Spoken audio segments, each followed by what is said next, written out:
여러분, 안녕하세요. 요즘 국제 뉴스를 보면 마가라는 단어를 정말 자주 접하게 됩니다. 빨간 모자를 쓴 트럼프 지지자들, 미국 우선주의 정책, 그리고 전 세계를 뒤흔들고 있는 무역 전쟁까지. 오늘은 트럼프의 마가 운동에 대해 정리해 보겠습니다. 이 영상 하나면 여러분도 미국 정치와 국제 정세를 이해하는 전문가가 되실 수 있습니다. 1부, 마가란 무엇인가? 마가는 Make America Great Again의 약자입니다. 직역하면 미국을 다시 위대하게라는 뜻이죠. 흥미로운 건 이 슬로건을 처음 만든 사람이 트럼프가 아니라는 겁니다. 1980년 로널드 레이건이 처음 사용했습니다. 2016년 트럼프가 이 슬로건을 부활시켰고, 빨간 야구 모자에 하얀 글씨로 새긴 마가 모자는 순식간에 트럼프 지지자들의 상징이 됐습니다. 그리고 마가는 단순한 선거 구호를 넘어 하나의 정치 운동으로 발전했습니다. 2부, 마가의 5대 핵심 원칙. 마가가 추구하는 것은 정확히 무엇일까요? 크게 5가지로 정리됩니다. 첫째, 미국 우선주의입니다. 국제 협력보다 미국의 국익을 최우선으로 합니다. UN, WHO, 나토 같은 국제기구에 대해서도 미국만 돈 내고 손해본다는 입장이죠. 둘째, 대통령 권한 강화입니다. 대통령이 행정부 전체를 완전히 통제해야 한다고 봅니다. 수만 명의 공무원을 자유롭게 해고할 수 있도록 만들려고 합니다. 셋째, 전통가치 회복입니다. 가족, 신앙, 애국심을 강조하고 진보적 문화 의제에 반대합니다. 넷째, 제조업 부활입니다. 중국을 비롯한 해외로 나간 공장을 미국으로 다시 가져오겠다는 것이죠. 그 방법이 바로 고율 관세입니다. 다섯째, 강력한 국경 통제입니다. 멕시코 장벽 건설, 불법 이민자 대규모 추방이 핵심입니다. 트럼프는 이민을 침략으로 규정합니다. 3부, 2025년 마가의 현실. 2025년 1월 20일 트럼프가 대통령으로 복귀하면서 마가는 실제 정책으로 현실화되고 있습니다. 관세 전쟁이 본격화됐습니다. 중국에는 60% 이상, 캐나다와 멕시코에는 25%의 관세를 부과했습니다. 한국도 10에서 25%의 관세 폭탄을 맞았죠.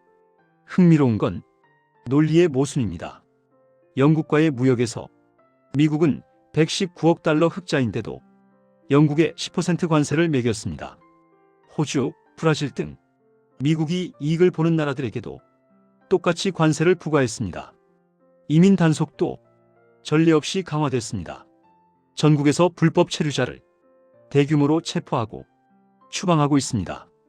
LA에서 벌어진 반대 시위에는 추방위군 2,000명을 투입하겠다고 선언했습니다. 동맹국 압박도 거세졌습니다. 나토 회원국들에게 국방비를 GDP 5%까지 올리라고 요구했습니다. 대부분 국가가 2%를 겨우 맞추는데 말이죠. 한국에도 방위비 분담금 대폭 인상을 압박하고 있습니다. 4부, 마가 지정학의 세계 지도. 한국의 세종연구소가 분석한 마가 지정학이라는 개념이 있습니다. 트럼프의 외교 정책을 정확하게 설명해 줍니다. 핵심은 세계를 3개의 지역으로 나누는 것입니다. 첫째, 강압지역. 미국의 직접적 이익이 걸린 곳입니다. 캐나다, 멕시코, 그린란드, 파나마 운하 등이죠. 트럼프는 이 지역에 대해 영토 확장이나 통제 강화를 공개적으로 언급했습니다. 둘째, 거래 지역. 전략적 가치는 있지만 직접 통제할 필요는 없는 곳입니다. 한국, 일본, 유럽이 여기 포함됩니다. 우리가 안보를 제공하는 대신 너희는 경제적 이익을 내놔라는 방식입니다. 셋째, 방기 지역. 미국의 이익이 거의 없는 지역입니다. 트럼프는 여기서는 과감하게 손을 떼겠다는 입장입니다.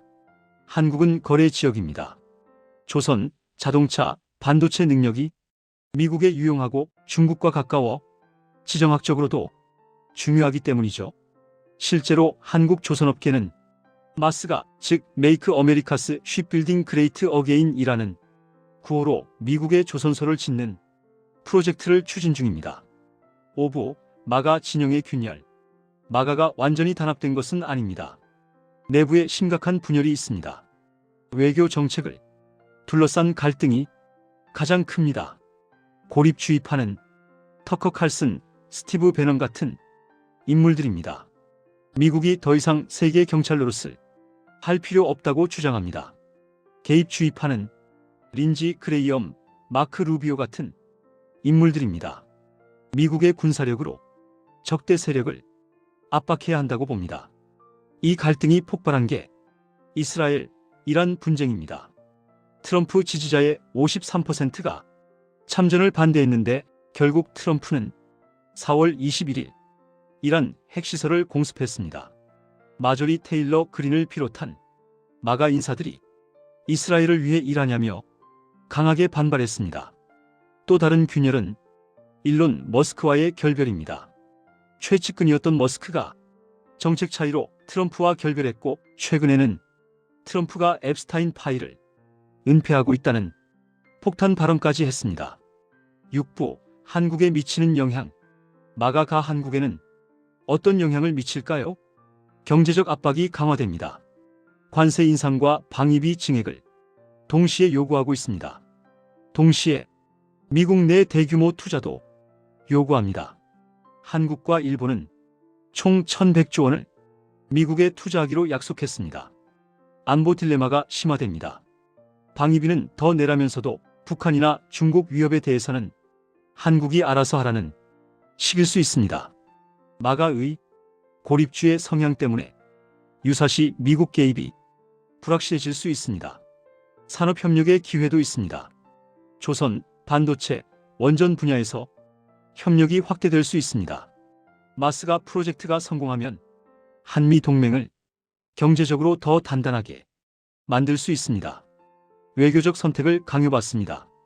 미중 대결 구도에서 한국은 선택을 강요받을 수 있습니다. 세종연구소는 안보는 미국과 협력하되 경제는 실용적으로 다양한 관계를 유지하는 구획화 전략을 제안합니다.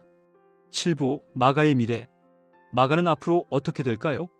단기적으로는 더 강화될 것입니다. 트럼프는 4년 동안 자신의 정책을 강력하게 밀어붙일 것입니다. 하지만 장기적으로는 불확실합니다. 관세 정책이 실제로 제조업을 부활시킬까요? 아니면 물가 상승과 경기 침체를 불러올까요? 경제가 나빠지면 마가 지지도 흔들릴 수 있습니다. 2026년 중간선거에서 민주당이 의회를 장악하면 정책 추진이 어려워집니다. 그리고 2028년 이후 트럼프가 없는 마가가 과연 지속될 수 있을지도 의문입니다. 국제적으로는 반발이 커지고 있습니다. 유럽은 불만을 키우고 캐나다와 멕시코는 보복을 준비하며 중국은 장기전을 각오하고 있습니다. 마무리. 지금까지 트럼프의 마가 운동에 대해 정리해봤습니다. 마가는 단순한 정치 슬로건이 아닙니다. 미국의 국가 전략이고 국제 질서를 재편하려는 시도입니다. 한국도 이 변화에서 자유로울 수 없습니다. 우리가 어떻게 대응하느냐에 따라 위기가 될 수도 기회가 될 수도 있습니다. 이 영상이 도움이 되셨다면 구독, 좋아요와 알림 설정 부탁드립니다. 시청해주셔서 감사합니다.